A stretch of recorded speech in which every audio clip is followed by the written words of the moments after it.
Hey, what's up guys? Toxin1 here, and today what I've got for you is a copy of the Halo 2 multiplayer beta disc. I actually have two in my collection, and so I figured I'd go ahead and show you guys what they looked like, what they came with, and give you a little bit of information about it, because I know a lot of people probably have seen the files online and have probably played it, but never knew what the disc looked like or any of the paperwork or anything that was involved with getting one of these. So I'll give you some background information on it. When Bungie released the beta in the summer of 2004, pretty much anyone who worked at Microsoft could receive one of these.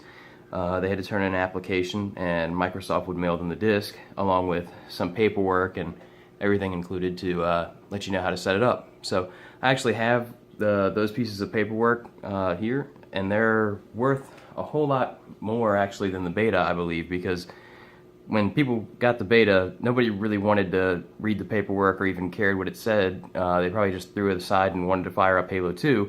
So those things got thrown away, and the discs probably got held onto. But anyway, I have a copy of the paperwork here, and I figured I'd go ahead and show you what it was. So the first thing that they would send you, sorry about bumping the camera, guys. The first thing they would send you would be one of these, which is a NDA. It's a non-disclosure agreement, and what that is a legal agreement between you and Microsoft. So you would have to agree to this. I've read it a while ago. It's a lot of legal jargon, so it's not in like plain English. So but pretty much what it says is you're not gonna like copy the disc. You're not gonna send screenshots or anything to magazines or do any broadcasting. Now, people didn't do streaming or anything back then. Bandwidth just wasn't what it is today. So nobody did like Twitch or anything. Obviously, that wasn't around back then. But they still didn't want you recording it or sending it to magazines to be leaked or anything like that. So that's pretty much what this agreement said. And it also said that you had to return the discs when you were finished, when the beta was over. And obviously, two people didn't do that.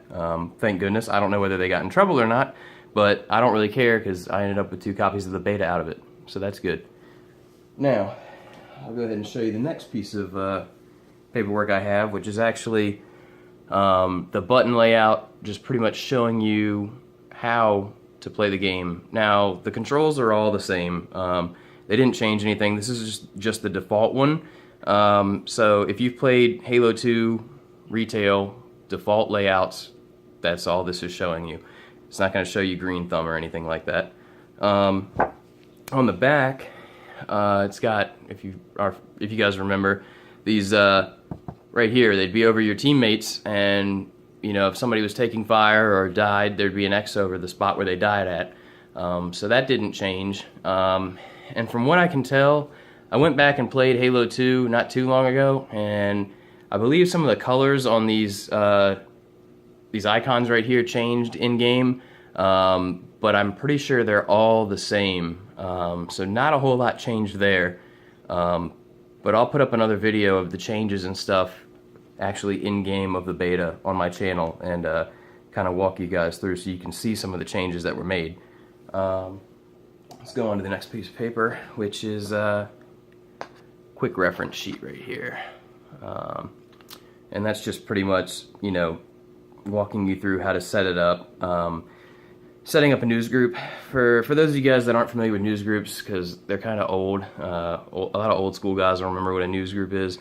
It's pretty much the equivalent to a BBS board, like a forum. So it was pretty much a forum to go on and post, and if you had any bugs or anything with the beta or needed any questions answered, they'd go ahead and answer you. And of course, this piece of paper right here walks you through if you have any problems or anything like that. They'll give you some just some quick troubleshooting tips. Let's see, I believe, yeah, one more paper here. This one says getting started playing the beta. Of course, it's got a list of what you need. Obviously, in Xbox, I don't even know why you would put that there, but I guess some people are stupid enough to where you actually have to tell them that they need an Xbox to play an Xbox game. Let's see, copy of the Halo 2 beta.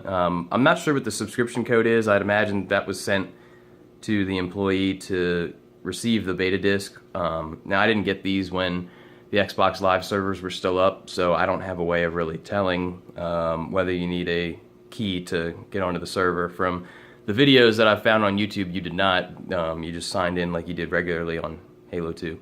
Let's see what's on the back here. Yeah, just some more signing into GSNet, whatever that is. I'd imagine that I don't think it didn't run on PartnerNet, because those are for dev kits and debug units and stuff. So this is a retail disk. It ran on retail consoles because Microsoft wasn't going to send out a debug unit or a dev kit unit to every employee that requested a copy of the beta. They would just make it run on retail because a lot of them had retail boxes anyway. So I'm not too sure what GSNet is, but I'll do some digging and see if I can find out. Let's see, the other side of this is just setting up the news group like I mentioned earlier, you know, being able to post on there and ask questions and stuff like that. And I have a feeling, I went to this website on this piece of paper. It's long gone, so I was kind of hoping it'd be up just so I could see, you know, maybe if people posted on there, but it's definitely gone. Let's see if I can give you guys some more information as far as disk content and stuff like that, and production run. And from what I've been able to gather, they ran about 7,500 copies of these and sent them out to employees. So quite a large run, you know, for employees. But obviously 2 of them didn't make it back, and I've found 2 other people that have them. One guy has 2 copies, and then the other one I believe has 1. So there's 5 copies of this to my knowledge out there, but I would imagine there's probably more. It included 5 maps, and for multiplayer. Obviously there's no campaign on this one, and it was only on Xbox Live. System Link wasn't on there, and neither was Split Screen. So if you tried to go to those, it would tell you, hey, you can't do this in the beta, wait for the retail. But I guess I can give you some information about the multiplayer aspect of it. They had 3 game modes. Assault, CTF, and Slayer were on this disc. So I'd imagine Slayer being the most popular, but you know, you could also play CTF and Assault if you wanted to. And the 5 maps that were actually included, 4 of them were on this disc right here, and the 5th one was DLC. So the maps included on the disc were Midship, Waterworks, Zanzibar, and Ivory Tower, and then later on they released Lockout as DLC. And the way that I figured that out is the Xbox that I got this copy with was actually a Launch Team edition that I found on eBay, and it came with all the paperwork and the disc and everything. And going through the memory on the Xbox, I saw that it said Halo 2, but it had the original Halo icon, so I knew something was weird with it. So I went ahead and soft modded it and FTP'd over through my computer and pulled the entire package that was on there. And after doing a little bit of digging, I found that there was actually a lockout.map. So it was pretty much the installation file for the lockout map and everything. And it actually had something that was really cool, which was an updated default.xbe file. And if you don't know what that is, the default.xbe is actually the executable that runs the game. That's what the game boots to, you know, to boot up. So the update actually is update 3, and if you check my channel, I'll have videos on there. You'll see it. It'll say update 3 down in the bottom corner. But I'd imagine that was just bug fixes. They probably were just pushing these updates. You know, people were reporting bugs and crashes, and so they would, you know, they'd be able to fix it and push updates.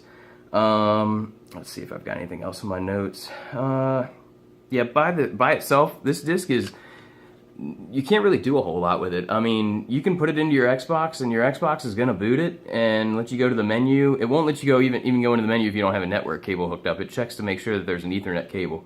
So the first thing I had to do was plug an Ethernet cable into the back of my Xbox, and after that, it booted me to a screen that said, you know, please accept our terms of agreement. So I did, and it goes to the menu where you can click around campaign. Obviously, there isn't anything, so it tells you go away. Split screen doesn't let you go through. System Link doesn't let you go through. Xbox Live doesn't let you go through because the servers aren't there anymore. But you can go into the settings and kind of mess around with the player profile and check what kind of game modes and stuff they had there. But that's pretty much it. There's not a whole lot you can do. It gets boring pretty quickly. But thankfully there have been guys that have released things online. I know about 4 or 5 years ago a hacked version came out that was kind of a pain in the ass. You had to have like 2 or 3 controllers hooked up. The first one was a dummy player, and then you had to hook up your second controller and get into Xbox Live and then start the game, and then it would just be you in the game. The other controller, I don't know what purpose it served, other than I guess having 2 players be able to get into the split screen or the Xbox Live portion, but it would let you play it. Now the other one that I found is by a guy, his name's Kiwi Dog, and if you do some Googling, I might leave his website down in the description, so if you're interested you can definitely use his. He created a patch, and if you've got the default.xbe you can run his patch and it'll unlock it. It pulls all the debug stuff off of there, so you don't see any of the beta build stuff in the bottom. You don't see the debug counter in the top corner, and it pretty much unlocks as much as he possibly could unlock without crashing the game in the main menu. So obviously he's not going to unlock something that doesn't have the rest of the code there, so it so it would effectively crash the game. But what code was there, he's unlocked. So if you guys are interested in doing that, I'm not going to tell you where to get the default.xbe. It shouldn't be too hard to find. It's all over the internet. All you should have to do is a Google search. But go ahead and handle that one on your own, and go visit his website and run the patch and have fun, guys. Browse around, see what changes there are. If you actually don't have a modded Xbox or JTAG'd or RGH 360 or anything, any way of running unsigned code for the Xbox, you can check out my channel. I'm going to have more videos in there of me playing around on there, and I'll actually show you the differences, what was changed in the map, what was changed in the HUD, in-game stuff, changes with models and stuff like that, and yeah, it's pretty cool stuff. So guys, I really appreciate you joining me for this video. If you guys like it, please give it a like, subscribe. I'm going to have more content on here, hopefully sooner rather than later, so I appreciate you watching. Anyway, have a great day.